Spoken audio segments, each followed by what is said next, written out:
picture a man with all the riches of the world at his feet. He can summon banquets with a word, command armies with a glance, and indulge in pleasures without end. Yet in the silence of night, he feels restless, empty, enslaved, not to another ruler, but to himself. Now picture another man, poor, with little food, sleeping on a hard floor, walking in the cold without complaint, and yet he feels stronger, freer, more alive than the emperor. The difference? One is a servant of desire. The other is a master of discipline. This is the lesson of the Stoics. Freedom does not come from satisfying your desires. It comes from controlling them. If you're new here, welcome to Virtue Over Chaos. We uncover the timeless wisdom of Stoicism to guide you through the storms of modern life. If you find value in this message, do me a favor. Hit the like button, share this video with someone who needs it, and subscribe to the channel. Together, we'll bring more order, strength, and insight into a chaotic world. Now, let us dive deep into why the Stoics believe discipline over desire is the only true path to freedom. The chains of desire. Desire is seductive. It whispers, if you just had this, then you'd be happy. If you just ate that, bought this, chased her, gained their approval, then you'd finally be free.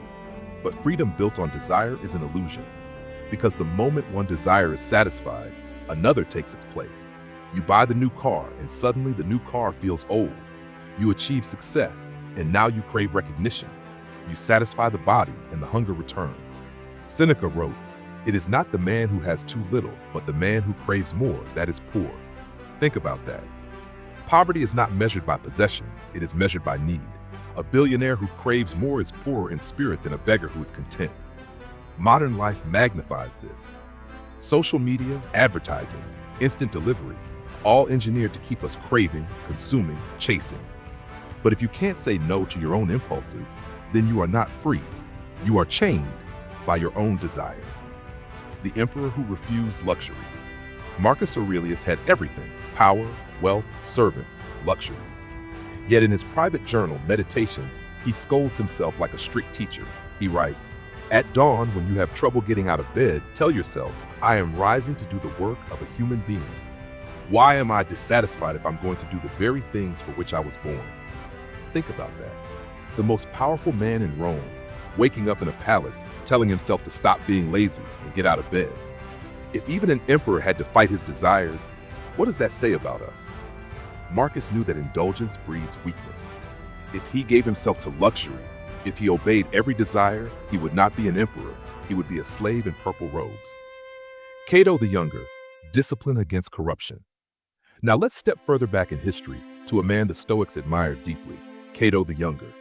Cato lived in a Rome drunk with wealth and corruption. Senators bribed, generals stole, the people demanded bread and games. But Cato chose a harder path. He wore the simplest clothes. He walked barefoot. He ate coarse bread. While others indulged, he disciplined himself. Why? Because he believed the man who cannot endure discomfort cannot endure freedom.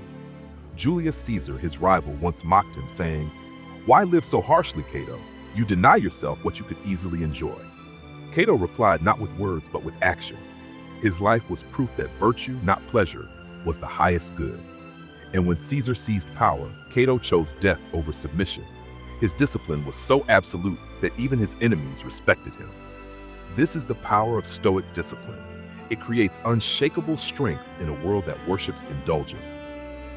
Alexander the Great, conqueror yet not free. Now let us look at the opposite. Alexander the Great conquered half the world by the age of 30. He commanded vast armies, claimed endless riches, and enjoyed every pleasure available. Yet even he could not master his own desires. After drinking heavily one night, he killed his closest friend, Clitus, in a fit of rage. He wept bitterly afterward, but the damage was done. What does this teach us? You may conquer nations, but if you cannot conquer yourself, you are not free. The Stoics would have told Alexander, "Your empire is vast, but your slavery is greater, for you are still a prisoner of desire." The modern parallel, athletes and soldiers. Fast forward to today. Think of the greatest athletes, the Kobe Bryants, the Michael Jordans, the Serena Williams. What separates them?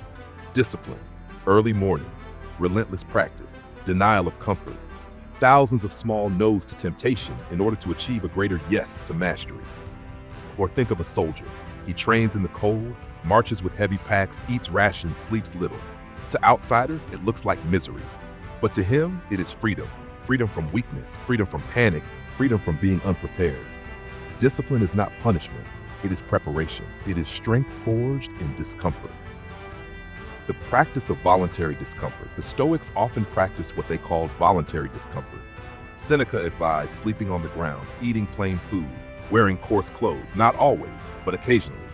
Why? To prove to yourself that you can. When you taste hardship voluntarily, you break the illusion that comfort is necessary. You discover that you can survive without luxury. And when life inevitably strips something away, money, comfort, health, you are ready. Marcus Aurelius reminded himself daily, don't dream of things you don't have. Instead, reflect on the blessings you do possess. This is discipline, training the mind to be content with little so that no desire can chain you. Desire versus discipline, the inner war. Inside you, right now, two forces are at war. One whispers, relax, indulge, take it easy, you've earned it. The other says, rise, push, train, endure. You were born for greater things. The Stoics believe that every day is a battlefield, and each small decision tilts the war. Do you choose the bed or the morning run? Do you choose the quick pleasure or the long discipline? Do you choose anger or restraint? Epictetus declared, no man is free who is not master of himself. Discipline is not about denial, it is about choosing your ruler. Will it be desire or will it be reason? The path to freedom. At first, discipline feels heavy. The cold shower bites, the early wake-up hurts, the fast leaves you hungry. But over time, a strange thing happens. You begin to feel lighter, stronger, freer. Because freedom is not doing whatever you want. Freedom is the ability to say no, to resist, to stand firm when others fall. The Stoics remind us, a man ruled by desire is never free. A man ruled by discipline is free everywhere, even in chains.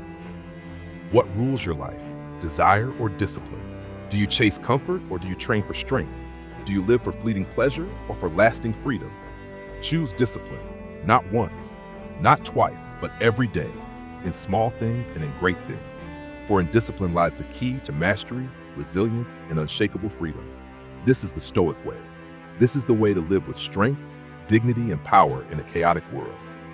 If this message has spoken to you, if you feel the truth of it stirring within, then act. Like this video, share it with someone who needs this reminder, and subscribe to Virtue Over Chaos so together we can continue bringing light, order, and timeless wisdom into the modern storm. Remember, discipline over desire. For in discipline, you find true freedom. Be still, be strong, be free.